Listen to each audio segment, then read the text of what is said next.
All right. 125-108, your final score. Pacers over the Knicks. They win the Eastern Conference Finals 4-2, advance to play the Oklahoma City Thunder in the NBA Finals. It'll be Shai Gilgeous-Alexander, Chet Holmgren, Jalen Williams going up against Tyrese Halliburton.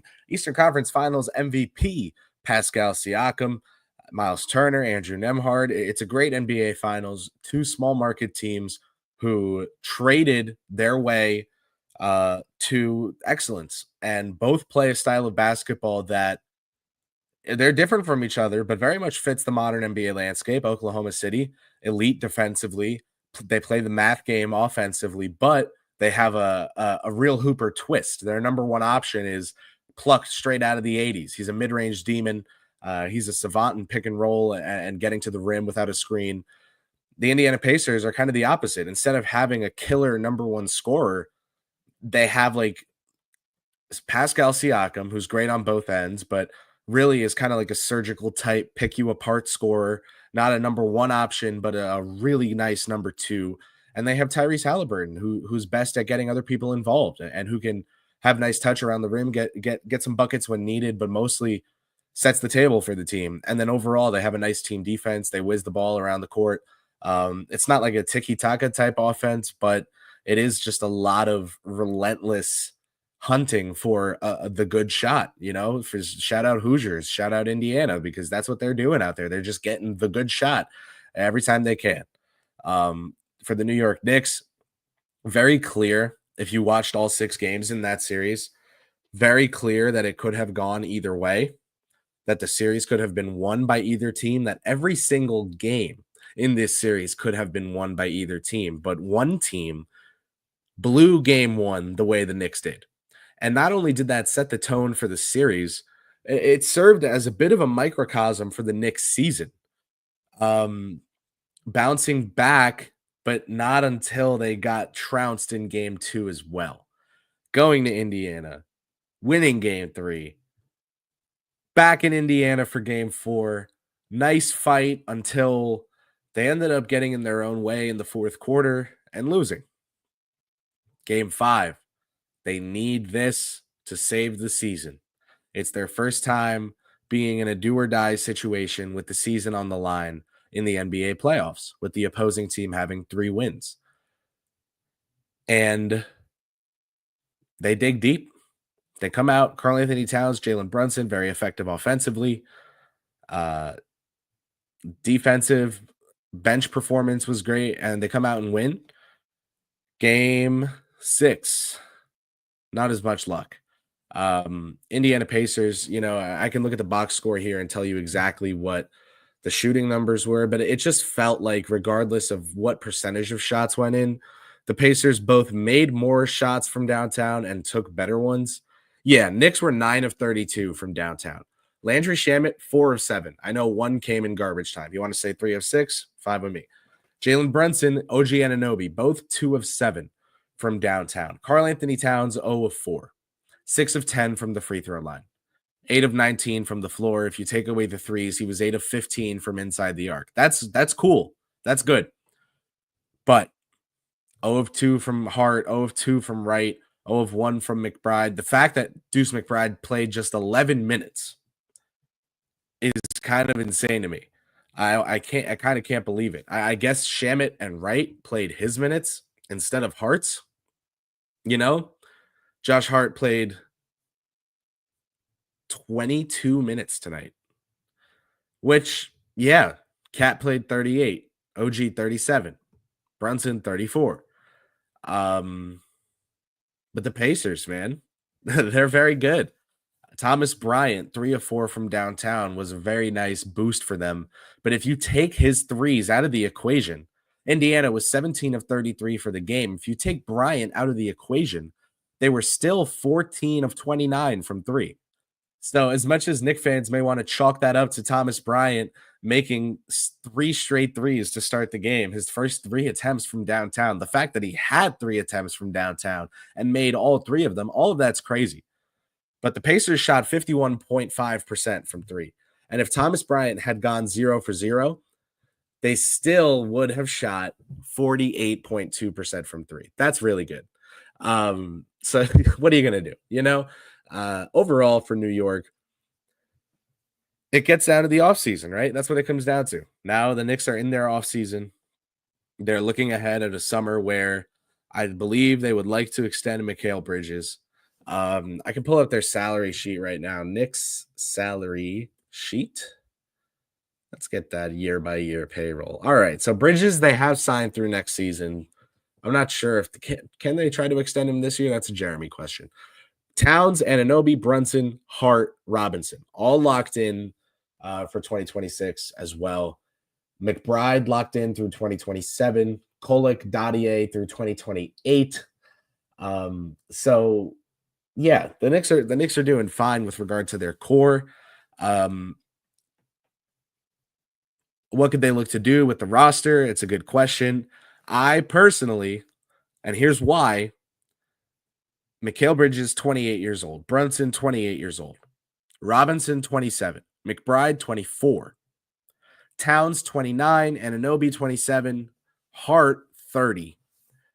Because this is not a team full of, players that are already over the hump, already over 30 years old, expiring deals, whatever the case, this team is built to last. That's part of why the Knicks paid what they paid to get someone like Mikal Bridges. His low salary was a huge, huge part of why they gave up what they gave up. Made $23 million this season.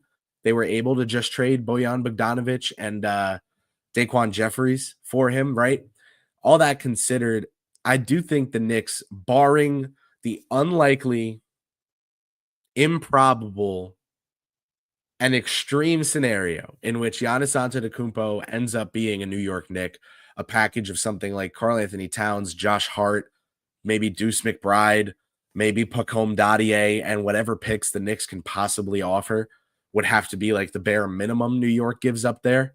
Barring that kind of situation, you kind of have to sort things into tiers, right? I think one thing the Knicks should look into is, I don't know that the Heat would do Mikal Bridges for Bam Adebayo, but like that kind of thinking, I've heard Memphis is looking to really keep Jaren Jackson Jr. Aside from the like any major unlikely shakeups like that, I would run most of this back. I would bring back Brunson, Bridges, Hart, and Anunoby, Robinson, Towns, and McBride. I would bring back Thibodeau under the condition that he allows a coach like, and this is credit to Schwinn from the Strickland. We were talking about this the other day, and he brought up the name Terry Stotts as an offensive coordinator for the team. Stotts joined the Dallas Mavericks as kind of an offensive coordinator for Carlisle, and they won the championship after that. He earned his way to being a head coach for Damian Lillard. He did pretty well, given that his core was Damian Lillard and CJ McCollum and LaMarcus Aldridge. The offense was always good, and that's a huge credit to Damian Lillard in his prime and what he's accomplished in his career as an offensive dynamo point guard. But Terry Stotts was also someone who helped grease the wheels for that success and help him succeed, given the fact that the second best player on the team was CJ McCollum, which is a good player, but the fit isn't necessarily at all there with Lillard. The Los Angeles Clippers, and when I spoke to Ivica Zubac in an exclusive interview for Clutch Points earlier this season, he told me that Jeff Van Gundy is like in charge of the team's defense. Jeff Van Gundy does not talk about offense with the team. He is in charge of the team's defense, and that is the extent of his responsibilities. Zubac said he completely switched the scheme. He completely changed what they were doing on the defensive end. He changed the fundamentals. He had to coach a lot of habits out of them. He had to coach a lot of new habits into them, but that he was just given control of the defense. Do that. Give Terry Stotts full control of the offense and keep Tom Thibodeau in his job as head coach of the New York Knicks. I think as of right now, Saturday, May 31st, 2025, that's what I would do. I would keep Tom Thibodeau. I would run back the team's best 7 players, and I would look to see what kind of little moves the team could make. For example, Mitchell Robinson on the payroll for one more season for $12.9 million. Walker Kessler is someone that still really intrigues me on the Utah Jazz. He is signed next season for 4.8 million to an amount that would allow the Knicks a little bit of room, especially they clear up Precious Achua's 6 million. They go from 13 million on Robinson, 12.9 to 4.8 on Kessler. So that's a difference of 8.1. You free up 14 million by letting Achua go. And I would bring Achua back on a minimum deal. I would re-sign Precious Achua to a minimum deal as well. We'll recap all these early offseason takes at the end of this quick show here, but you free up like 14 million doing that. That's enough to sign someone to some sort of impact deal or to some kind of deal where you're getting a player that can help your team. I'm not sure exactly which player out there, you'd want to use that entire amount of money on. I'm not sure if they can split it up or whatever. The point is more so just, Colin Sexton makes 19.1 million next year. If they clear up the 14 and in the same trade with Robinson for Kessler, they're saving 14. They need to clear 5 more. If they add Dottier and Kolek to the deal, Robinson, Dottier, and Kolek for Sexton and Kessler, and the Knicks would obviously have to compensate with draft capital.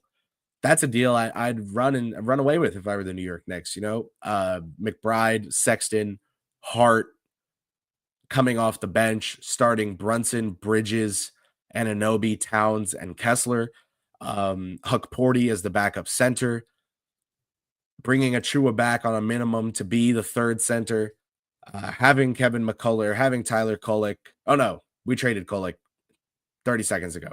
Having Kevin McCullough, having whatever minimum veterans the Knicks can scrape up there in the offseason. Like, those are the kind of moves I would look into if I were the New York Knicks. I'd be looking into how they can run back this core, but with a new set of eyes from a coaching perspective, not displacing Tom Thibodeau, who has earned his keep and has done a really great job, coach this team to the Eastern Conference Finals this season. The Knicks made the second round. Then they made the second round, and now they made the third round. This is continual improvement, right? Every year with Jalen Brunson. 6 games in the second round against Miami, they lost. 7 games against Indiana. This year, 6 games in the third round, they lose. They've improved every year, even if marginally from year 1 to year 2 with Brunson, right? So I do think that it's worth, given the ages of the core players of the Knicks, running it back for the most part. I would bring in someone like Terry Stotts, make him the offensive coordinator, put him in charge of the offense. What he did when he got to Dallas was he made much more of a motion offense, move the ball around the court, get everyone involved, try and optimize the skill sets of the players on the roster instead of trying to make them be the players you wish they were on the roster. I think Stotts could replicate that success. He's done it before in that role and helped a team make a championship run. So yeah, Terry Stotts, Precious Achua on a minimum. DeLon Wright wants to stay on another minimum. He should. Knicks should be very willing to bring him and Landry Shamet both back. Tyus Jones, is he going to get to cash out next season? If not, if he doesn't follow Kevin Durant to Minnesota or Dallas or wherever they're going, would he take a minimum deal, become a point guard on the Knicks roster if they can't get someone like Sexton or anything like that? There should be options for this team. And I do think there's something to only Hart being 30 years old and everyone else in their core 7 being under 30.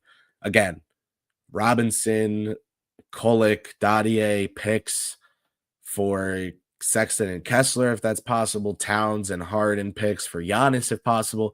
These are all things you look into later. You have to do the NBA draft. You have to look into, how you're going to maneuver your salary cap standing. But all in all, I think the Knicks, the little things that they can guarantee early on are that they should try to re-sign Wright, Shamet, and Achua to minimum deals. They should keep Tom Thibodeau. His extension kicks in next season. Probably not the time to get rid of him. But even if it was, they'd be fine paying the money. Dolan's always been fine paying the money when his front office wants it. Um, I just wouldn't. I would just bring in someone like Stotts or someone like Mike Brown to be the offensive coordinator. So aside from that, lots to discuss, lots to look at with salary. All in all, a frustrating performance by the Knicks, not a defining one for the team this season. But the combination of game 1, game 3, game 4, and game 6, I think are kind of definitive of the Knicks season. I think this series, all in all, this playoff run, all in all, is the easy way to define the Knicks season. Yes, despite some schematic inefficiencies, they out-talented the Detroit Pistons. Yes, despite some schematic inefficiencies, they defeated the defending champion Boston Celtics, the team they were built to beat. And yes, their schematic deficiencies caught up to them. They were flying by the seat of their pants. The deficiencies in their scheme and in their roster and their utilization, their deployment of their personnel caught up to them. And it led to a team like the Indiana Pacers, who don't mess up often. They just play really solid, really good basketball, led to them winning. So that's pretty simple, but that's that. And the Knicks now get to go into an offseason after year 1 with their new core, where they can say they made it to the Eastern Conference Finals. The Minnesota Timberwolves, kind of a similar situation, right? A lot of players signed, a real franchise superstar in the mix, but despite just being in the conference finals, still a lot of some. It's different with Minnesota. All right, their guys their deals are expiring and this and that, and the young guys need to play and whatever. I get it, but pretty similar, pretty interesting mirror situation for Towns and Randall. Other than that, stay tuned all off season. We'll be talking NBA basketball. We're talking all 30 teams here on All Things NBA from A to Z. You can always look on my Twitter page here for coverage around the league, particularly the teams in the area here in New York City, mostly the Knicks, especially this time of year, given that they're the one in the playoffs usually. And, well, let's go Mets. We'll be talking about we move on, right? A great season for the New York Knicks. A great season, really, a great season. But now they have a huge sample as to what is working and what's not working.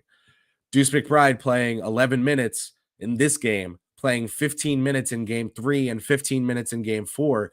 That's something that, didn't end the season, but could probably change. Josh Hart playing 22 minutes tonight, but playing more minutes after he got moved to the bench than he was before he got moved to the bench. That's very definitive of the Knicks season as well. That's very representative of the Knicks season.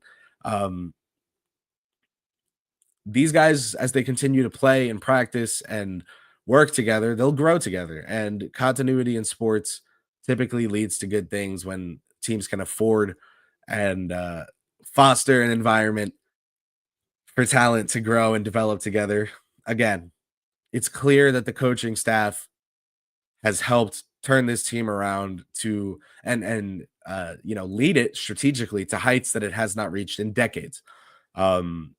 It's also clear now that they've reached those heights that they built up their foundation pretty fast. And just because they built it up doesn't mean that they couldn't use some extra, concrete blocks at the bottom to really hold things down. This is a stupid analogy, and I'll end it now.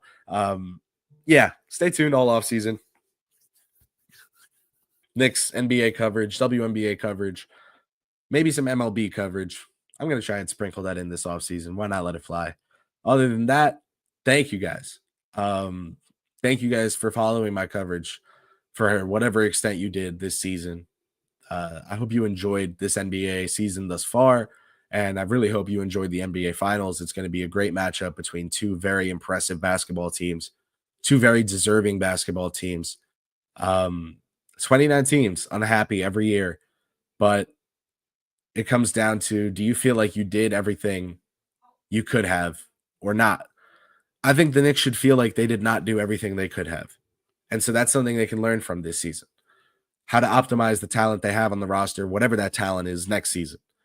And I do think there's something to understanding from the extent to which the rotation was scrambled and rotated throughout the third round of the NBA playoffs, that the Knicks weren't really sure how exactly to optimize their talent, maybe until games 5 and 6 of the NBA Eastern Conference Finals. Um, I don't think that's something that requires a firing.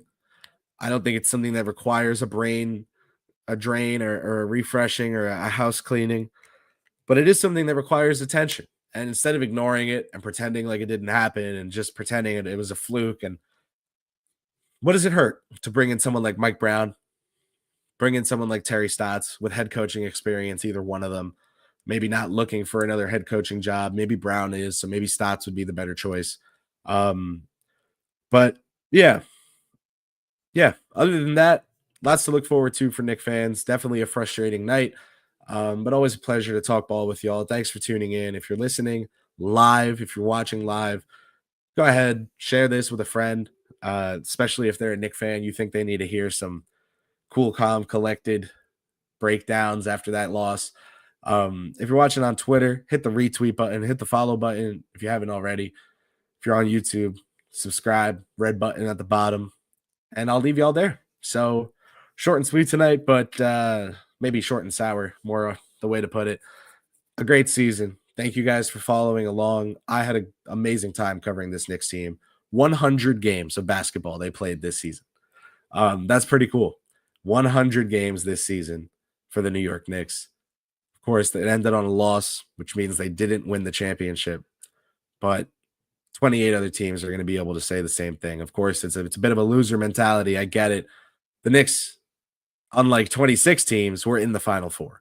That's something to build on, not to hang a banner for, but something to build on.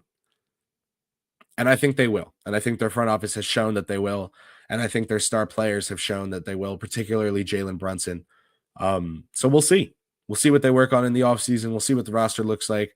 I'm sure we'll talk about it all summer long, along with what's going on with the other 29 teams in the NBA here on All Things NBA from A to Z, presented by Ball is Live. That's like Disney Channel over here. All right, I'm KP signing off. Thanks for tuning in. Peace out. Hope y'all have a great evening. Enjoy the NBA Finals. Like I said, it's going to be great. It's going to be